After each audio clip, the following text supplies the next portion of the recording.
केदारनाथ उपचुनाव लगातार चर्चा में है। मीडिया में फिलहाल जो कुछ आप देख रहे हैं वह पूरा सच नहीं है। ज्यादातर मीडिया प्लेटफॉर्म किसी न किसी बहाने एक खास पार्टी की भीतरी कलह को छिपाने की कोशिश कर रहे हैं, जबकि दूसरी पार्टी में गुटबाजी दिखाने का भरसक प्रयास हो रहा है। दरअसल अब जहां भी कोई चुनाव होता है उसके लिए मीडिया को एक टूल किट मिलता है, उसी पर मीडिया को चलना होता है पूरे चुनाव में। बीजेपी के लिए यह चुनाव नाक का सवाल है। अयोध्या के बाद बद्रीनाथ हारने पर बीजेपी की बड़ी फजीहत हुई थी। ऐसे में यदि बीजेपी केदारनाथ हार जाती है तो उसके सामने बड़ा धर्म संकट पैदा हो जाएगा। बीजेपी धर्म के सहारे राजनीति करती है और इस तरह एक एक कर धर्म स्थल हारती रही तो धर्म परायण जनता जिसके सहारे बीजेपी की नैया पार लगती रही है उसका विश्वास बीजेपी से उठने लगेगा। ऐसे में बीजेपी को हर हाल में केदारनाथ जीतना है। इस वीडियो में हम जानने का प्रयास करेंगे कि फिलहाल ग्राउंड पर और पार्टियों के स्तर पर केदारनाथ में क्या चल रहा है।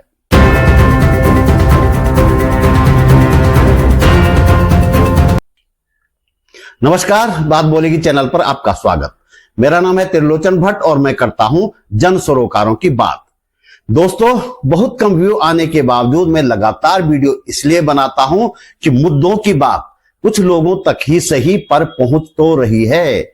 आप चाहें तो मेरे वीडियो हजारों और लाखों लोगों तक पहुंचा सकते हैं।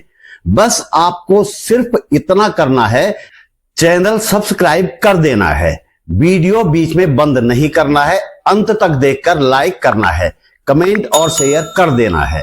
ये सब कुछ मुफ्त में हो जाता है। मुझे उम्मीद है आप ऐसा जरूर करेंगे। केदारनाथ विधानसभा सीट इस क्षेत्र की विधायक शैला रानी रावत के निधन से खाली हुई है। इस सीट पर अब 20 नवंबर को उपचुनाव होना है। हालांकि केदारनाथ घाटी को बीजेपी का गढ़ माना जाता है। लोकसभा चुनाव में इस विधानसभा क्षेत्र में कांग्रेस उम्मीदवार 10,000 वोटों से बीजेपी उम्मीदवार से पीछे रहे थे, लेकिन इस बार चुनाव में समीकरण कुछ बदले हुए हैं। केदारनाथ घाटी के लोगों को मोदी का परम समर्थक माना जाता है। लोकसभा में मामला सीधे मोदी को प्रधानमंत्री बनाने का था। इसके बावजूद कांग्रेस को सिर्फ 10,000 कम वोट मिले। इस बार राज्य सरकार की कई कमियों का मसला है।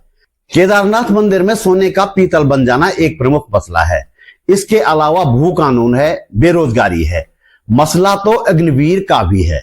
इस घाटी में हर तीसरे परिवार का कोई न कोई सदस्य फौज में है।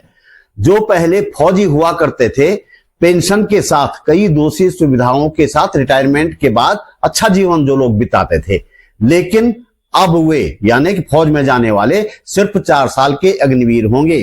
यह दर्द कहीं न कहीं लोगों के मन में है तो जरूर।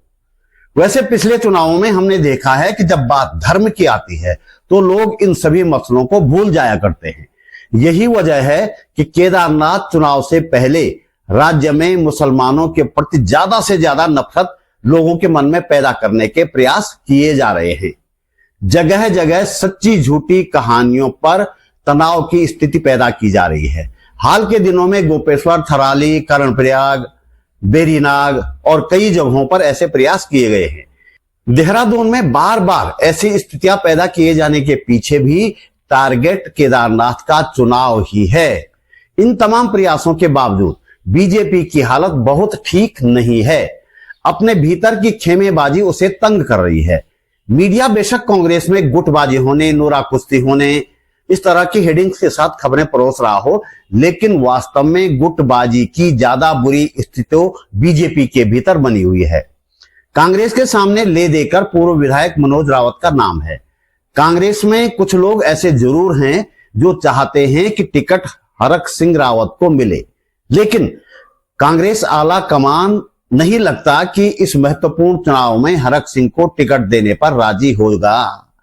इसमें संदेह नहीं कि हरक सिंह मैदान में उतरे तो कांग्रेस के लिए यह चुनाव जीतना काफी आसान हो जाएगा, लेकिन जीतने के बाद हरक सिंह कांग्रेस का क्या हाल कर सकते हैं यह हमने पहले देखा है और कांग्रेसी इस बात को भूले नहीं है। कांग्रेस की टिकट पर चुनाव हारने के बाद हरक सिंह ने अपनी बहू को बीजेपी में भेज दिया है। मनोज रावत को टिकट देने पर मुकाबला कुछ कड़ा जरूर हो जाएगा, कुछ कठिन हो जाएगा, लेकिन कम से कम पार्टी टूटने का खतरा तो नहीं रहेगा। बीजेपी की बात करें तो इस पार्टी के 6 लोग टिकट के लाइन में खड़े हैं। आशा नौटियाल पूर्व विधायक हैं। 2017 के चुनाव में बीजेपी की टिकट न मिलने पर बीजेपी से बगावत कर निर्दलीय चुनाव लड़ चुकी हैं। वे टिकट की लाइन में सबसे आगे नजर आ रही हैं। दूसरा नंबर स्वर्गीय शैला रानी रावत की बेटी ऐश्वर्या रावत का है। वे बीजेपी की मृतक आश्रितों को टिकट देने की परंपरा के तहत अपने लिए टिकट मांग रही हैं। दूसरे दावेदारों को अपने से कमतर आंकने के लिए एक पोस्टर भी वे जारी कर चुकी हैं। तीसरा नंबर कुलदीप रावत का है। 2 बार चुनाव निर्दलीय के रूप में लड़ चुके हैं। 2022 के मुकाबले में दूसरे नंबर पर रहे थे, कांग्रेस उम्मीदवार से आगे। वे अपनी संपत्ति के दम पर, पैसे के दम पर ताल ठोक रहे हैं। दरअसल बीजेपी में उम्मीदवार की संपत्ति देखने का भी चलन अब काफी चल पड़ा है। अब अचानक एक और नाम सामने आया है। यह नाम है कुलदीप आजाद नेगी का। 3 दिन के भीतर ही जिस तरह से कुलदीप आजाद नेगी का नाम चर्चा में आया है, उससे लगता है कि बीजेपी ने नेगी का टिकट लगभग फाइनल कर दिया है और घोषणा से पहले इस नाम को आम मतदाताओं तक पहुंचने की बीजेपी ने मुहिम छेड़ दी है। एक और कद्दावर टिकटार्थी हैं कर्नल अजय कोठियाल। 2022 के चुनाव में आम आदमी पार्टी ने उन्हें मुख्यमंत्री का चेहरा बनाया था, लेकिन जमानत नहीं बचा पाए। उसके बाद बीजेपी में शामिल हो गए थे और बीजेपी की परंपरा के अनुसार अब हाशिए पर हैं। कुलदीप रावत के बारे में कहा जा रहा है कि यदि बीजेपी ने उन्हें टिकट नहीं दी तो वे एक बार फिर से निर्दलीय उम्मीदवार के रूप में चुनाव मैदान में उतर जाएंगे। आशा नौटियाल टिकट न मिलने की स्थिति में अब निर्दलीय लड़ने की तो हिम्मत शायद नहीं कर पाएंगी, लेकिन वे बीजेपी के अधिकृत उम्मीदवार के लिए काम करेंगी, इसमें शक है। ऐश्वर्या रावत की भी कमोबेश यही स्थिति होगी। कुल मिलाकर बीजेपी चारों तरफ से घिरी हुई है। ऐसी स्थिति में बीजेपी का धर्म और नफरत का तड़का भी यहां काम आने वाला नहीं है, ऐसा लग रहा है। और बीजेपी का बुरी तरह हारना तय है। यहां मैं ये बता दूं कि यह आकलन धरातल की स्थिति पर आधारित है। धरातल की स्थिति वो होती है जिसे बैलेट पेपर से पड़ने वाले वोट प्रतिबिंबित करते हैं। हरियाणा में देखा आपने। आज हालात ये हो गए हैं कि किसी भी पार्टी की धरातल पर वास्तविक स्थिति क्या है, इसका अंदाजा सिर्फ बैलेट पेपर से पड़े वोटों से ही लगाया जा सकता है। बाद में ईवीएम क्या करेगी, इसकी कोई गारंटी देना संभव नहीं है। हाल के दिनों में हमने लोकसभा चुनाव भी देखे और मध्य प्रदेश, राजस्थान, छत्तीसगढ़ और हरियाणा के चुनाव तो अभी ताजी बात है। कांग्रेस में गुटबाजी की खबरों पर कांग्रेस क्या कहती है, सुनते हैं।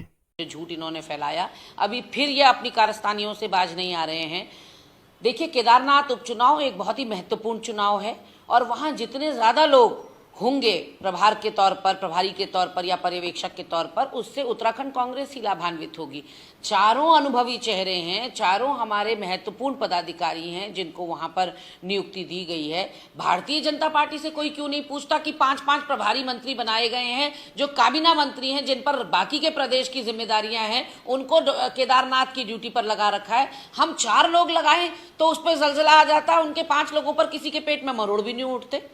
तो कहीं ना कहीं कोई जो है गुटबाजी नहीं है, कोई सिरफुटव्वल नहीं है, कोई नूरा कुश्ती नहीं है। कांग्रेस पार्टी एकजुट और एकमुठ होकर केदारनाथ उपचुनाव लड़ने जा रही है और इसी बात से भारतीय जनता पार्टी घबराई हुई है, अंदर तक कांपी हुई है।